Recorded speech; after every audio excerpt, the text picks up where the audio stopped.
Hi! இன்றைக்கி என்ன cake பண்ண போகிறோம்னு சொல்லி பார்த்தீங்கன்னா, குலோப் ஜாம் கேக் தான் பண்ண போகிறோம். அது வந்து பொண்ணு வந்து பார்த்தீங்கன்னா, அம்மாவுக்கு பர்த்டே. ஸோ வந்து ஸ்பெஷலாக வந்து ஆர்டர் பண்ணியிருக்காங்க. அம்மாவுக்காக ஸ்பெஷலாக குலோப் ஜாம் கேக் ரெடி பண்ணி கொடுங்கன்னு சொல்லிட்டு அவங்க சொல்லியாச்சு. நம்ம வந்து வேறு லெவலில் ரெடி பண்ணலாம். இப்போ வந்து பார்த்தீங்கன்னா 3 லேயராக ஸ்பாஞ்ச் ரெடி பண்ணி 3 லேயராக கட் பண்ணியாச்சு. விப்பிங் க்ரீமில் வந்து லைட்டாக food colour, yellow food colour வந்து ஆட் பண்ணியிருக்கேன். அப்படிங்கும்போது நல்லாயிருக்கும் நமக்கு ஓவரால் வந்து பார்க்கும்போது. அங்கங்கே வந்து பார்த்தீங்கன்னா குலோப் ஜாமும் வந்து போட்டிருக்கேன். ஸோ வந்து நட்ஸ் இன்னும் போட்டால் ரொம்ப சூப்பராக இருக்கும். நட்ஸ் வேணான்ட்டாங்க. ஸோ ஒன்லி வந்து குலோப் ஜாம் மட்டும் இருக்க மாதிரி 3 லேயருக்குமே வந்து பார்த்திங்கன்னா க்ரீம் அப்ளை பண்ணி க்ரம் கோட் முடிச்சுட்டு ஃப்ரிட்ஜில் ஸ்டோர் பண்ணிடுங்க 30 மினிட்ஸ். அதுக்கப்புறம் வந்து பார்த்திங்கன்னா உங்களுக்கு நமக்கு என்ன டிசைன் வேணுமோ வந்து போட்டுக்கலாம். நான் இந்த டிசைன் தான் வந்து போட்டிருக்கேன். மேலே வந்து பார்த்திங்கன்னா நாசில் டிசைன் போட்டு மேலே வந்து குலோப் ஜாம் வச்சுருக்கேன். மேலே டாப்பிங் வந்து பார்த்திங்கன்னா ஹாப்பி பர்த்டே அம்மான்னு சொல்லிட்டு அது எழுதியாச்சு. ஸோ சூப்பராக வந்து முடிச்சாச்சு குலோப் ஜாம் கேக்கு. உங்களுக்கு பிடிக்குமான்னு சொல்லுங்கள். எனக்கு ரொம்ப பிடிக்கும்.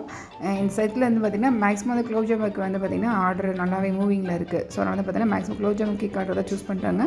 உங்களுக்கு பிடிக்குமான்னு சொல்லுங்கள். ஓகே, பாய்.